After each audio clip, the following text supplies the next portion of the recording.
Party కానీ లేకపోతే తెలంగాణ ఉద్యమం జరిగింది నిధులు నీళ్లు నియామకాలు. సో నియామకాలు అనేది అది ఎప్పుడు కూడా అదొక ట్యాగ్ లైన్గా ఉండిపోతుంది తప్ప గత 10 ఏళ్ళుగా మీరు అన్నట్టుగా కొంత ఉద్యోగాలు వచ్చినాయి, మళ్ళీ ఎక్స్టెన్షన్ ఇచ్చేశారు, 45 ఏళ్ళ వరకు కూడా ఇచ్చారు, మళ్ళీ జూనియర్స్ మళ్ళీ వస్తున్నారు. సో ఈ పోస్టులు వీళ్ళకి రిలాక్సేషన్ కట్ అయ్యే వరకు కూడా వాళ్ళు వీళ్ళు పోటీ పడుతూనే ఉంటారు. ఈ తీవ్రమైన పోటీ ఉంటుంది. కొత్తగా వచ్చిన వాళ్ళు కూడా అదే అంటున్నారు, వాళ్ళకి ఎందుకు ఏజ్ రిలాక్సేషన్ అంత ఇవ్వడం అని. ఏజ్ రిలాక్సేషన్ అంత ఇచ్చిన ఆల్రెడీ 40-45 ఉన్నోళ్ళు వేరే దగ్గర ఈ పాటికి ఉద్యోగాలు చేసుకుంటూనే ఉంటారు. మళ్ళీ వాళ్ళు ఇప్పుడు కాంపిటీషన్, ఇవన్నీ చూడటానికి చూస్తే ఒక పెద్ద ఇదిలాగా కనిపిస్తుంది అనేది ఒక వాదన దీనిపై. కరెక్టేనండి. అయితే దీంట్లో ఏంటంటే నేను కూడా మీతో పూర్తిగా ఏకీభవిస్తున్నా. నేనేమంటే దానికి గవర్నమెంటే ఒక పరిష్కారం చూపించాలి. నేను ఏ గవర్నమెంట్ నిందించాను, కానీ నిజానికి ఒక 4 అటెంప్ట్లు 5 అటెంప్ట్లు చేసిన, ఏ ఉద్యోగం కోసం ఒక 5 అటెంప్ట్లు చేసిన వ్యక్తి నిజంగా అతని జ్ఞానం పెరుగుతుంది. ఎందుకంటే చాలా పుస్తకాలు చదువుతాడు, చాలా మందితో డిస్కషన్ చేస్తాడు, చాలా ఎగ్జామ్స్ రాసి ఉంటాడు. కాబట్టి ఒక 4-5 అటెంప్ట్లు చేసిన వ్యక్తికి అప్పటికి కూడా ఆ ఉద్యోగం రాకపోతే మళ్ళీ అటెంప్ట్లు చేయే అవసరం లేకుండా అతనికి ప్రభుత్వ రంగంలో స్వయం ఉపాధి కల్పించవచ్చు. నేను ఉదాహరణకు రేవంత్ రెడ్డి గారు ఇప్పుడు మూసీ నది ఆధునీకరణ అంటారు. సరే, మూసీ నది ఆధునీకరణ అది మంచిదా చెడ్డదా అని ఒక క్షణం పక్కకు పెడితే, అది ఏ నదినైనా ఆధునీకరించాలని దాని చుట్టుపక్కల ఉండే అవన్నీ కూడా బాగు చేయడంలో ఎవరు కాదన్నారు, దాన్ని ఏమంటలే నేను.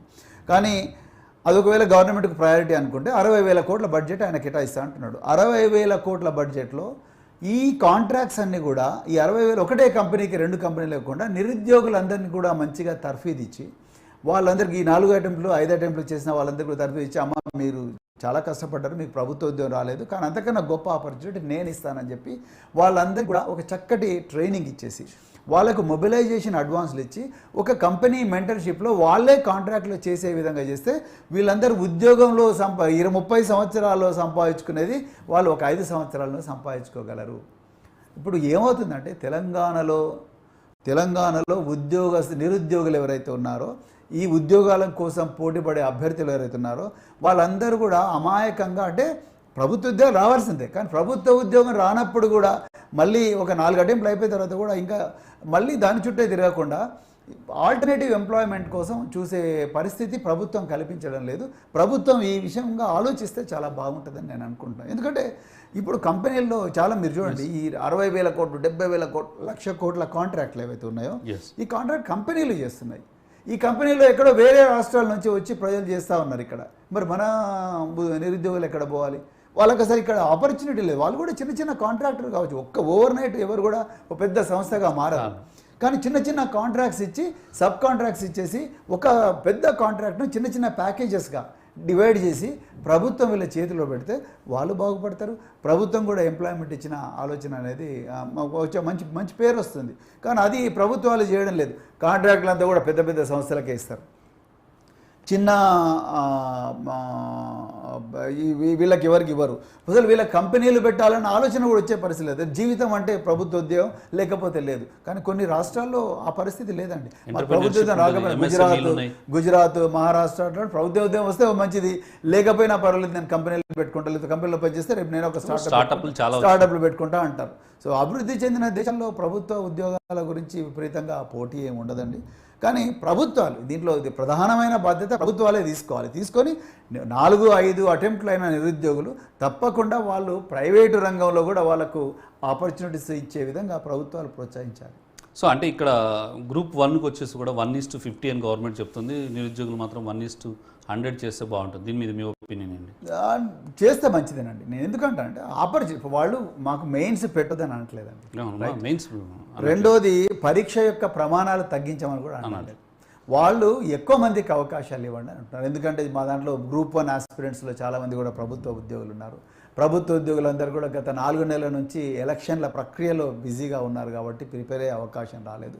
10 సంవత్సరాల తర్వాత గ్రూప్ 1 10-12 సంవత్సరాల తర్వాత గ్రూప్ 1 ఫస్ట్ టైం నోటిఫికేషన్ తెలంగాణలో పడ్డది. కాబట్టి దీనికోసం ఎంతోమంది విలువైన జీవితాలను మరి నాశనం త్యాగం చేసి ఇక్కడికి ప్రిపేర్ అవుతున్నారు. వాళ్ళందరూ ఇంకా ఎక్కువ మంది క్వాలిఫై అవుతారు. ఈ ప్రభుత్వ ఉద్యోగాల నుంచి, కాంట్రాక్ట్ ఉద్యోగాల నుంచి ఈ గ్రూప్ 1 రాయాలనుకుంటే వాళ్ళందరూ కూడా ఈ రకరకాల కార్యక్రమాల్లో బిజీగా ఉన్నారు. కాబట్టి ఈ ఆపర్చునిటీ ఇస్తే ఎక్కువ మంది పరీక్ష రాసే అవకాశం ఉంటుంది. దానివల్ల ఇప్పుడు నేను ఇంతమంది చూశాను, కాంగ్రెస్ పార్టీ వాళ్ళు అంటారు దీనివల్ల న్యాయపరమైన చిక్కులు వస్తాయంటారు. ఎట్లా న్యాయపరమైన చిక్కులు వస్తాయి?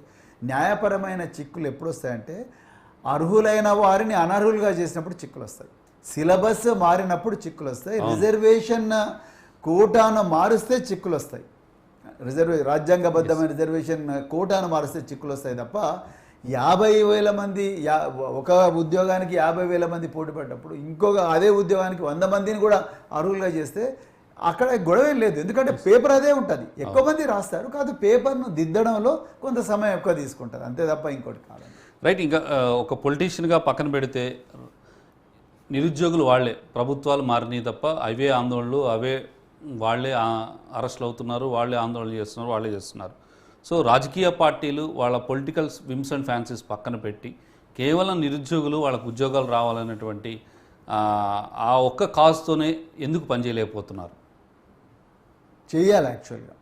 నేను నిజంగా మీరన్న ప్రశ్న ప్రతి రాజకీయ పార్టీ కూడా, ఇంక్లూడింగ్ బీఆర్ఎస్, ప్రతి రాజకీయ పార్టీ కూడా దీని మీద తీవ్రంగా ఆలోచించాలి. ఎందుకంటే వీళ్ళే మన ఫ్యూచర్. చూస్తుంటేనే నేను ఆనాడు తెలంగాణ ఉద్యమంలో నవంబర్ 29, 2009 నాడు ఉస్మానియా యూనివర్సిటీ ఆర్ట్స్ కాలేజ్ ఎదురుగా కృష్ణవేణి హాస్టల్ దగ్గర లాఠీ చార్జీ జరిగినప్పుడు విద్యార్థులందరూ కూడా పోలీస్ స్టేషన్ మీద రాళ్ళేస్తే అప్పుడు మరి ఇది చాలా తీవ్రంగా అయ్యేటట్టుందని చెప్పేసి ఆనాడు నా డీజీపీ గారు నన్ను ఒక 2 సంవత్సరాలు ఉస్మానియా యూనివర్సిటీ పోలీస్ స్టేషన్లో ఓఎస్డీగా నియమించాను, అప్పుడు డిఐజీ. నిజంగా చాలామంది విద్యార్థులను చూసినప్పుడు నాకు మళ్ళీ చదువుకోవాలనిపించింది. అందుకొరకే నేను అక్కడి నుంచే హార్వర్డ్ యూనివర్సిటీకి వెళ్ళిన. ఇక్కడ ఏంటంటే అసలు ఇది మన తెలంగాణ భవిష్యత్ ఏంటి? తెలంగాణ భవిష్యత్ అంటే చెట్లు పుట్టలు కాదు, తెలంగాణ భవిష్యత్ అంటే చేళ్ళు చిలకలు కాదు. తెలంగాణ భవిష్యత్ అంటే తెలంగాణలో పుట్టి తెలంగాణలో పెరుగుతున్న బిడ్డలు 4 కోట్ల మంది ఉన్నారు. ఈ 4 కోట్ల మందిలో కనీసం 1/4 అంటే 25% మంది యంగ్స్టర్స్.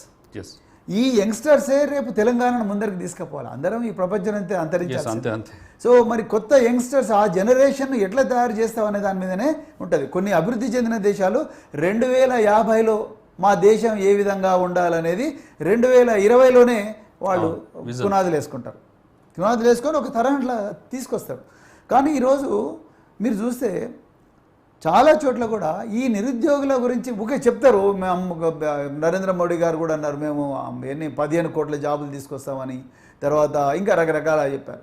సో ఆ విధంగా ప్రతి పార్టీ కూడా నిరుద్యోగులకు ఒక నినాదం ఇస్తుంది తప్ప, నినాదం అధికారం వచ్చిన తర్వాత దాని మీద సీరియస్గా పని చేయకుండా మళ్ళీ రాజకీయాలకు పరిమితం కావడం అవన్నీ చేస్తున్నారు. అందుకొరకే నిరుద్యోగులు ప్రతిసారి కూడా మీరు చెప్పినట్టుగా అసంతృప్తికి గురవుతారు. యంగ్స్టర్స్ కదా, తొందరగా ఇబ్బంది పడతారు, మమ్మల్ని మోసం చేసినంటారు. తర్వాత వాళ్ళ ఎనర్జీస్ అంతా కూడా ఒక క్రమ పద్ధతిలో ఛానలైజ్ చేసే పరిస్థితి రాజకీయ పార్టీలకు లేదు.